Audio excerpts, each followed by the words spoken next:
I came to Kedzie, sort of a radical master sergeant, right out of Korea. And after I was there about 6 months, we wasn't doing anything but following orders of the white man. Now here's a predominant black station with a plantation boss. And I wasn't satisfied being from Mississippi. I left Mississippi to better myself. I left Chicago to go in the Army to better myself. I done went in the Army, went through the Korean War, and I came back to the same condition that I left. I didn't know about no streetcar. I didn't know about no bus. They wouldn't take me on the street to train me. We didn't get that. And then all white clerks, the hours of the time and everything was being manipulated against you. You'd be on call, and then an Irishman be on call. He got the better run. During my career with Chicago Transit Authority, 36 years, I only worked one street that we had racial problems on, and that was Arcade Park, South California. The lady claimed that she was running for the bus at California Division, had the bus number, had the time, right time. She said the nigger wouldn't wait. I went in to see the superintendent, and he read the complaint to me. I said, why am I in here? She said, the nigger wouldn't wait. So then I'm a nigger to you. I went out of the office, I told another white union official what he said. He said, oh, well, don't think about that. I said, well, since you ain't got nothing to say about it, you don't think it was harmful to me, then I'll go back and take care of it myself. See, my first time on the job is I endured a lot of racism because I worked 79th Street, and the east end of 79th Street was nothing but Jews. And they expected you to get off the bus and put the grocery on the bus, and a lot of things they wanted you to do that wasn't part of the job. And I just came back from Viet Nam, and I encountered some things in the Army that I was kind of militant. I had it in my mind, and I wanted to do something about those particular type of issues, and these are the issues, just hardcore discrimination, if you want to just get to the bottom line of it. That's what we were faced with. We had a touch of it on the rail side, discrimination, because 52, 56 was when I started. It hadn't been too long since the Urban Mass Transit Agency had combined all of the ma and pa transit systems in Chicago and put them under one umbrella, which they call the CTA, or the Chicago Transit Authority. The other thing to be said about all those small companies too is that none of them were making any money. Chicago Street and Railway, Chicago Motor Coach, the Green Hornet, which ran down State Street, and it was similar to L cars. It was one of the latest and most smoothest. And then we had the trolley bus, which had like electrical wires strung down the street, and they ran on only certain avenues. However, I was never a bus operator or driver, and I started in '56 as a conductor on the rail side. And after doing 3 and 4 years in the Navy, I found myself physically fit and qualified to be hired by the Chicago Transit Authority in March of 1956. I had worked a few years, and it was little issues that we didn't have any real representation in the union. And you would get somewhere and get a violation or something, and you couldn't really just go to the union and say, well, hey, they treated me unfair. And they didn't really recognize us. And that was one of the problems that I basically ran into myself. Not that I was so much doing some things that I need to be disciplined for, but I saw a lot of drivers that worked with me on small issues. They didn't have any representation. Well, during that period of time, we on the rapid transit or local 308 property always kind of gathered, after work, maybe on weekends at some of the fellows' houses, and we discussed things on the job and also in our general area. We had somehow came upon the fact that our sister local, 241, the surface operators, were meeting and were having problems and difficulties with their union leadership. And we started attending meetings where they would capture what had occurred at the previous union meeting, and we got a kind of feel for the problems they were going through. You could stand up in that union hall. McNamara was the president at Buren and Ashland. Before you open your mouth, grab, you out of order. That if you was out of order there, you can imagine what you were treated like back at the station. Because they had all of, whatever he said to you, he had protection. Whatever you said to him, you got to protect yourself. We, at the same time, were attending our union meetings, that is Local 308, with the intention of running for office and to try to make things better. As we just felt during that period of time things should be better. We were somewhere around in the midst of the civil rights movement.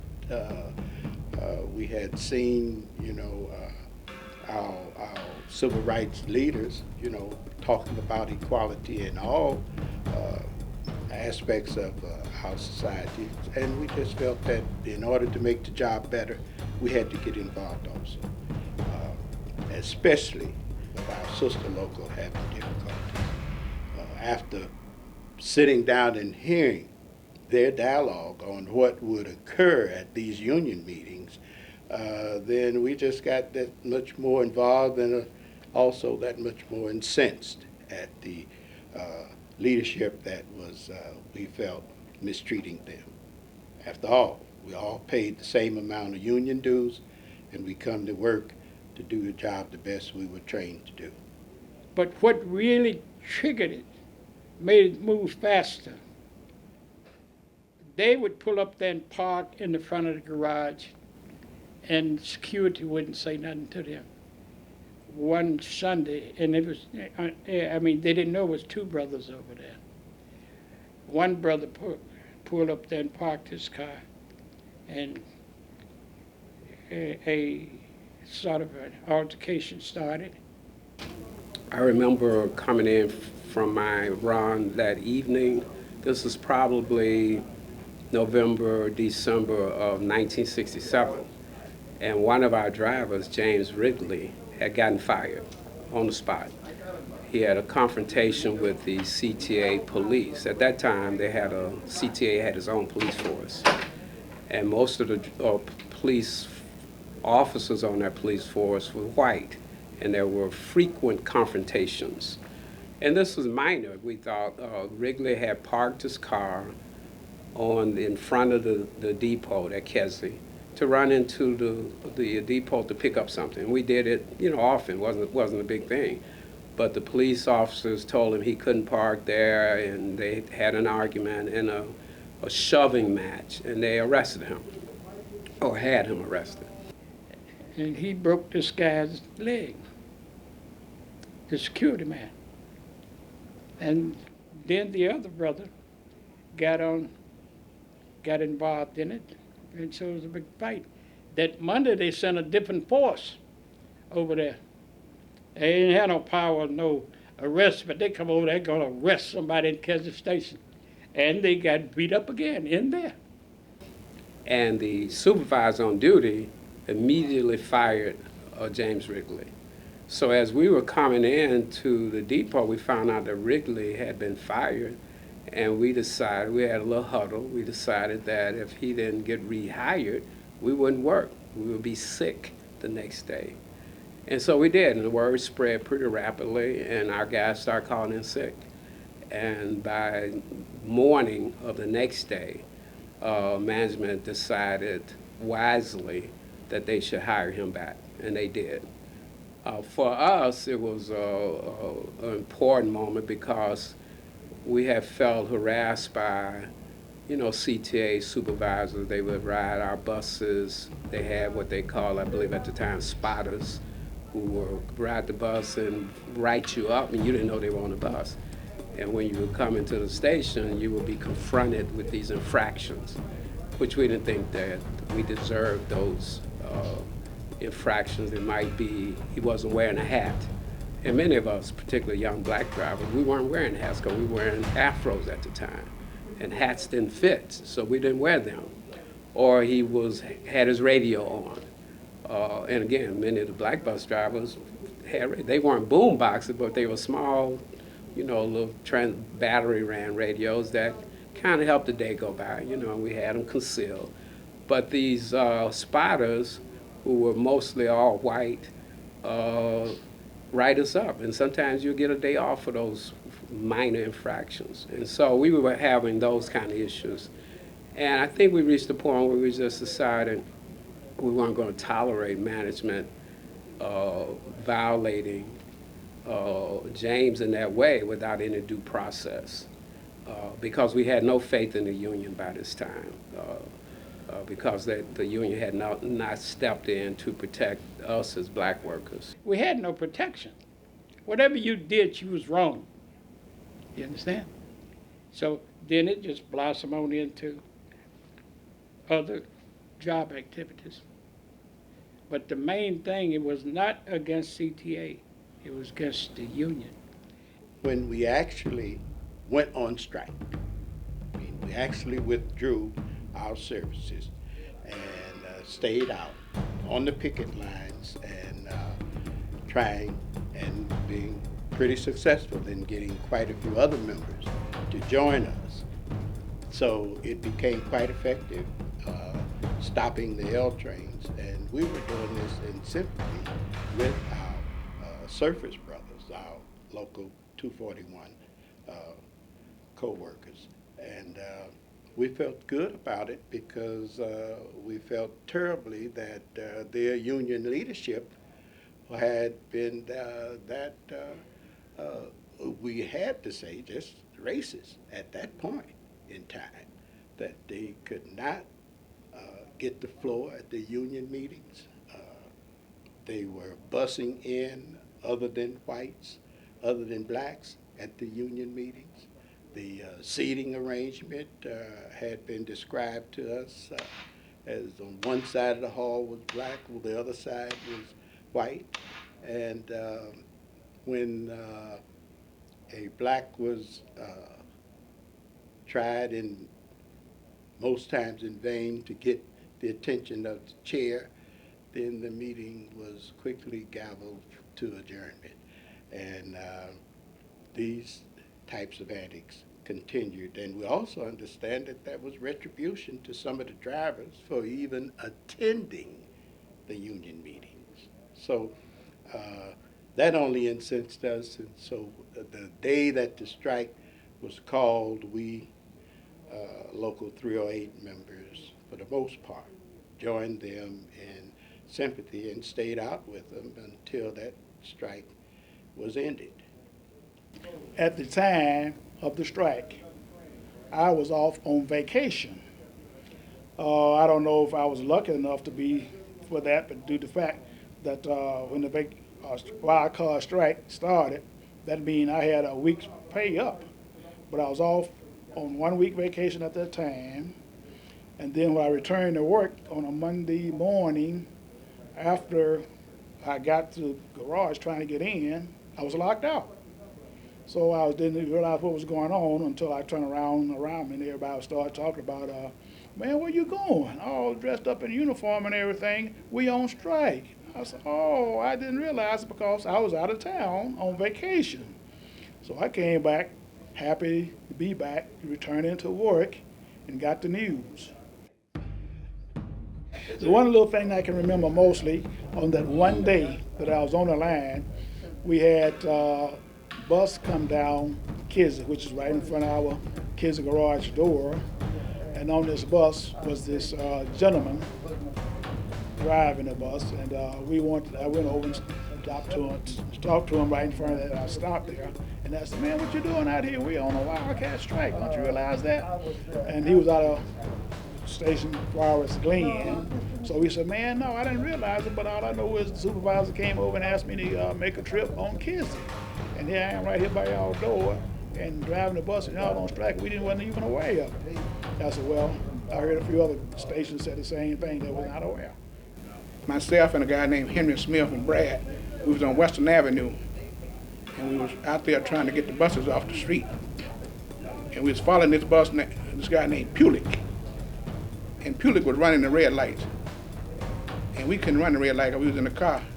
So when Pulick stopped in the middle of the block, we didn't know what he stopped for, but he had the police.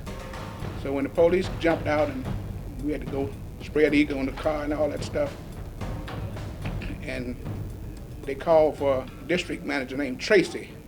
When Tracy got there, he told the police that he was treating them like criminals.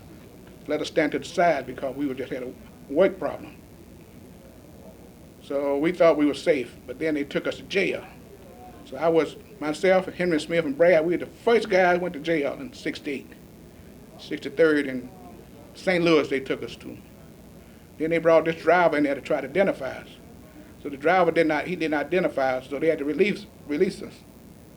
We didn't have any money. There was no strike fund. We were striking against the union. So we had to support this strike. We had to support our drivers who had families to take care of, had to pay mortgages. So we had to raise money. So we would have these rallies every 2 or 3 days. And we started drawing on the leadership in the broader community. So we had, Operation Push, Breadbasket at the time, Reverend Jackson. We would reach out to celebrities in the community to come to the rallies. I remember Gale Sayers, who was at the time, our hero on the Bears. Dick Gregory was involved on a regular basis. I went personally and brought Muhammad Ali to the rally. I called him and he said, we'll go, and I went and got him, brought him to the rally. And a lot of other people like that were supporting the rally. But the significant thing I think needs to be pointed out is that we reached out to the community by developing a carpool similar to what happened in Montgomery, during the civil rights, the beginning of the civil rights movement. And we would take our personal cars and drive them up and down the streets, the main thoroughfares, through the areas that we had closed down, the west side and the south side. So I remember driving my car down Roosevelt or Madison, picking up people, getting them to the next stop, and there were other drivers picking them up. And we did that throughout the strike. And what that allowed us to do is to explain what the strike was about, to help people understand why we had to be out on strike, and to get support in the broader African American community. And that kind of support helped sustain us. This was one of the few unions that were predominantly black. I think the postal workers was another that had a lot of members that could conceivably have an impact on the civil rights movement throughout that city. And so people supported us, and it allowed us to stay out probably a lot longer than we would have been able to stay out had we not reached out to the community. You had a lot of white drivers that did honor the strike, and not so much that they was in tune with what we was all about, but there were issues there that affected them. We had a lot of old buses there with the double doors on them, and they didn't have much heat and bald tires, and they were concerned about that also. So that's why we did get white drivers that did not work. Now, there were a lot of black drivers there that did not support the strike. It wasn't 100% that all black drivers went out. It was quite a few, but it was not 100%. I saw a lot of guys that were really ready to go. I mean, they had got fed up, and you had a lot of the old timers that had been through a lot more than us at that time. And we were kind of gung-ho. I mean, we wasn't afraid to just be on the picket line. When it came time to go, we were ready to go, and we wasn't afraid like, well, we're gonna lose our job and this. And there were a lot of jobs at that time. They wasn't paying what CTA paid though, but there were jobs that you could get. But we didn't think of that. We just felt that, and the strike wasn't so much against CTA, it was against the union, but no representation. And then they sent some injunctions out to the guys that were the leaders of these strikes, and everybody that I assumed that was on strike at that time should have gotten one of those injunctions for the people that they was going to take to court.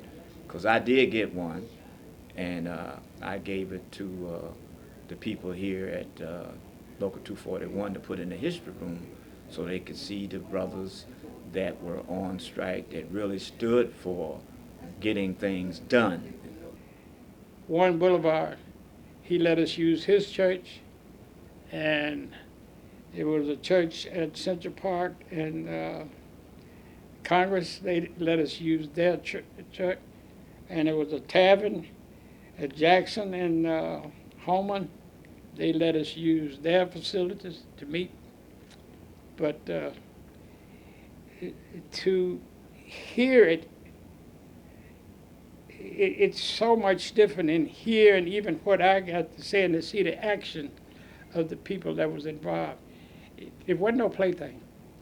I mean, it was for real. The gentleman mentioned that in some strikes you worry about, well, nobody worried about no job. No. What kind of job you need if you can't be satisfied and treated like a man on it? You don't need that job. So what do? You fight for it. And we were willing to fight. That's basically how it got started. And I have to say, at 81 years old, I am super happy that I was able to be a part of it. We all decided to go back. Now, why we went back at that time, I really can't just tell you that we did go back because everything was worked out. It was not worked out. As far as I'm concerned, it wasn't. But we did go back on that first strike. And of course, you know, there was another one sometime in September too. But I imagine over 100 of them lost their jobs. I very well probably could have lost mine. I couldn't say these guys lost their job because maybe they didn't come back at the time. We all decided to just trickle back because we didn't all just go back at one time. They were going back, and a lot of us still kind of hung out there until the last minute. The International took Jim Hill from Chicago to Washington, D.C. and gave him a better job. Once they moved Hill out of Chicago, they sent somebody else in here. I don't know who he was, but anyway, I done forgot his name. He made a lot of appointments to fill those vacancies because they boarded the elected officials that were in the union at that particular time, most of them. and they filled them with appointees. And the union became more progressive. The union become, it sought out information, discussions, participation with the members, like it had not been before. After this strike, Local 308 had a union election, and that union election produced the first African-American union president. Is Mr. Leonard Beatty, and of Local 308. One of the things in his leadership as union president was to let the authority, the company managers know that we had no African Americans in supervisory or managerial positions, not even supervisors. And so, and this came from the union. And then later on in the next election, I ran for first vice president. As a result of that, I was the first black elected first vice president to the union. As a result of that strike then, I've been president of the credit union for over 40 years. I've been involved in it for going on 59 years. 10 years I couldn't get I put a motion on the floor and couldn't get a second. Oh, the strike definitely changed the union. If you look back since 1968, up until when the union was formed, the benefits was really did increase then. Work rules changed. The superintendents had to change. At that time, you could not wear a goatee, right? That's what I call goatee. If you did, you could get suspended. Your hair could only be about a ½ inch long. If it was longer than that, you got suspended. They wouldn't let you work. If your shoe was over 1 inch, you would get suspended. So all that changed after the 1968 strike. The one thing that stands out in my mind, that we did it to the CTA. The young drivers have been wanting to do it for a long time. You have to apply yourself in life to anything you want to be successful at. And better get it.